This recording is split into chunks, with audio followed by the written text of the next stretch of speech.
Sports plays a big role in the lives of many youngsters. For most of them, their parents are a big part of that experience, from shooting hoops with the dad or making mom 10 goal on the soccer field.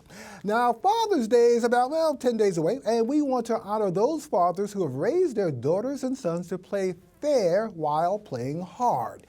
Then, there are those parents, right, who turn athletics into something like a little too stressful for their kids. We'll talk about them too, like those psycho dads, right? Let's talk about that. Also, I want to welcome Vernon Jones of NYC Football, NYCBasketball.com. You have two sons of your own. Yes, I do. And you raise them pretty well. I think so. They are productive individuals today, right? And good to see you. And also, Eric Hicks of GameOverNYC.com. You've seen your share of psycho dads. I know you have. Absolutely. Good to be here. And we also have Rod Ivey. His son, Royal Ivey, had a 10-year career in the NBA, I believe. Yes, played in the NBA, played with Oklahoma Thunder, and also he played with the Atlanta Hawks. Welcome.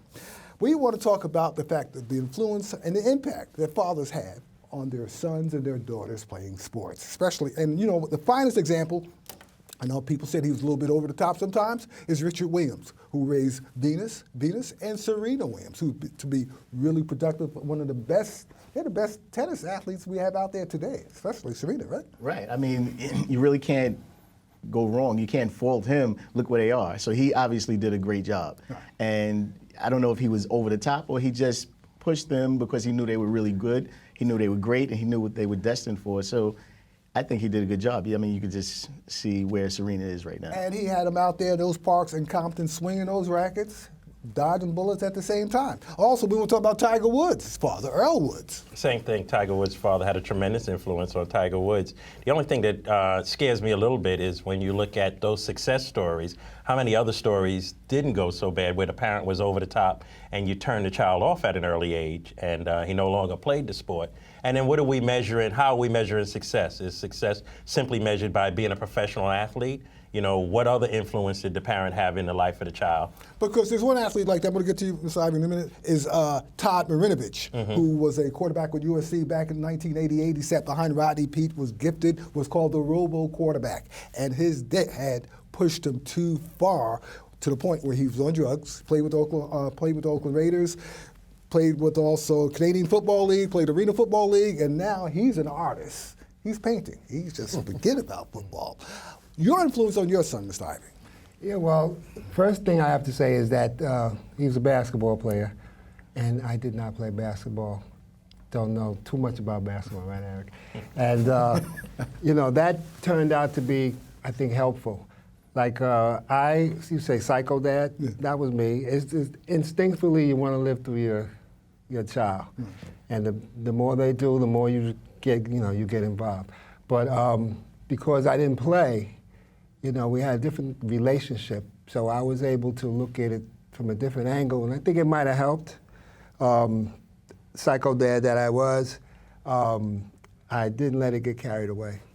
What is too much, though? Well, let me just say this. Okay. I was there. I was one of Royal Ivey's coaches when Mr. Ivey was there. And he may say he was a psycho dad, but he was actually a good dad in that he was very supportive of our program, whether it was chauffeuring kids to different games or whatever we needed him to do, he was there. He didn't know the game like some of the other parents, but I thought that was kind of an advantage. He trusted us with what we were teaching his son. And if you turn your kid over to a program and coaches that you trust, then you have to let them do the job that you entrusted them to do. And I thought he did a great job, and the result kind of speaks for itself. You also coached, right? Right. You coach your young boys also. They play basketball. I coached them. I coached other players. And the reality is you have some parents that are over the top. They would like to take their kids from one team to another because they're not getting enough playing time, so they take them to another team and they still may not get the playing time, or they may get a little more playing time at another team. But the reality is if a kid is really good, just like Eric said, trust him. Let it organically. Let it happen. And a kid, he or she can play well at any level with any coach. If one coach has to push you to play well, and then you go to another team and the other coach, he may not push you as hard, so you may not do as well, but then they think it's the coach, so the parent will pull a kid and take him someplace else. Knowing that you didn't know the game as well as you do now, what advice did you give your son? Well, to be well-rounded. You know, one of the things that happened was when we first went on that, it was like the citywide tournament. Millions of kids, yeah, millions of kids there. You see the kids are ready to do anything the coach says. And I looked at that situation and I said, well, what are they offering the kids? Because at some point, they're not going to be playing basketball anymore. So my wife's an educator, so it's not just the father, it's also like a family thing. And you know, he had to do well in school, and while he was in the NBA, he graduated from college. So we taught him that it's more than just basketball. Okay.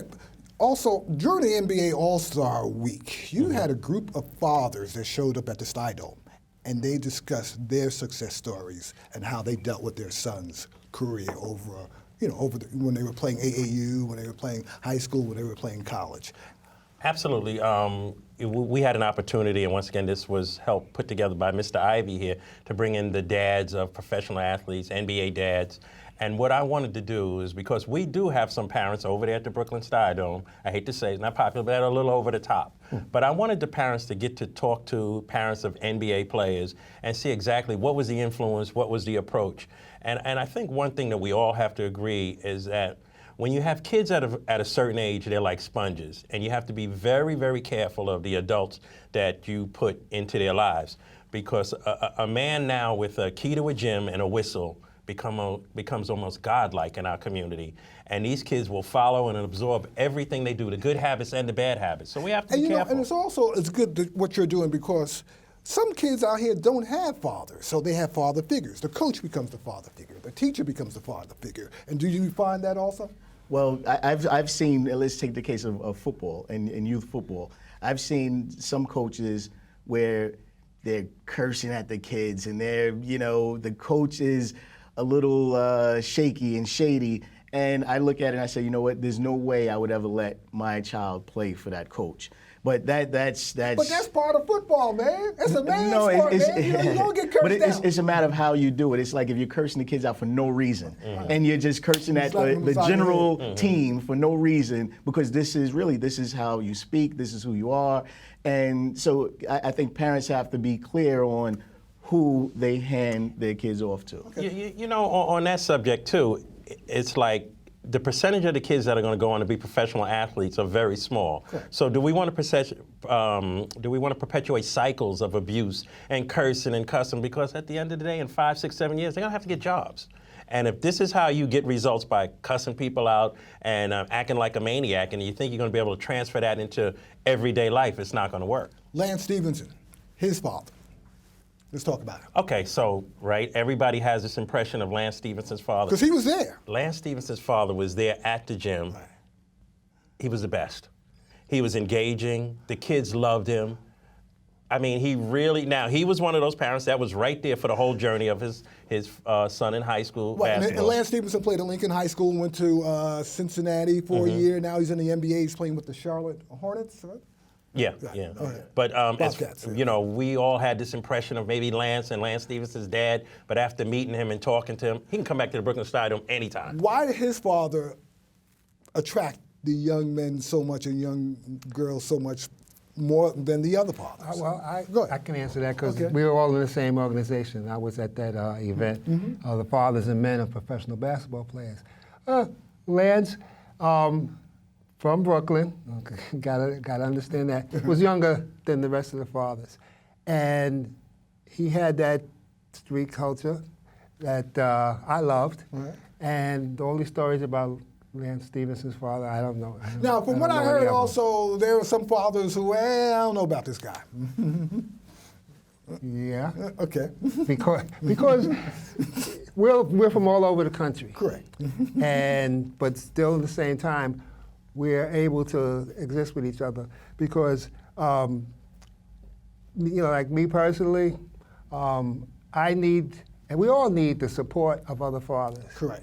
And so Lance is just a part of it, and each father is like a support system for the rest of them. And you got to say, because sometimes the fathers get knocked. I know sometimes some of them may be over the top here and there, but some people knock, hey, the fathers aren't there. And when the father's there, so there's no gray area. It's almost like a form of hypocrisy in a way to me. Well, two things. I say, when we go back to Lance Stephenson's father really quick, I think he has an edge, and that edge the kids were able to identify with.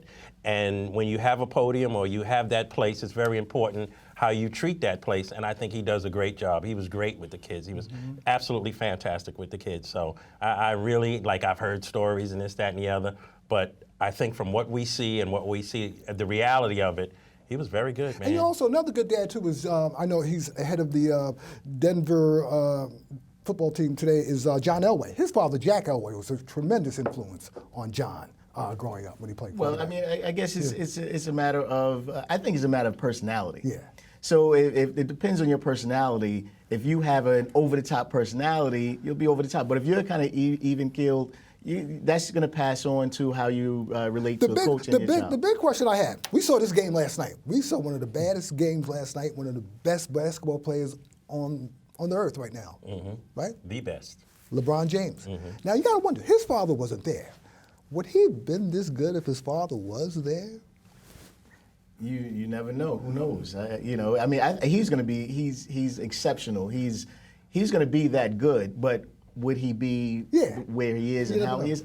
It's hard to say. But there's a lot of single-parent households, and we have to. I know this is a Father's Day thing, but we have to salute the single mothers that are out there. That's true. Because one thing I find that the single mothers do is that they'll turn the child over and they'll take a step back to somebody who they trust and allow that child to develop. And they're not so much into, well, he's got to make the NBA, he's got to do this. It's more like, I want my boy to have fun. I want him to have a good time. I want him to have a great experience and learn the valuable lessons that can be learned through sports. And we also want to salute those mothers that play father and dad at the same time. All right. Hey, thanks for coming. Great conversation, and happy Father's Day to you. Happy Father's Day to you coming up. I think you got some out there. Anyway.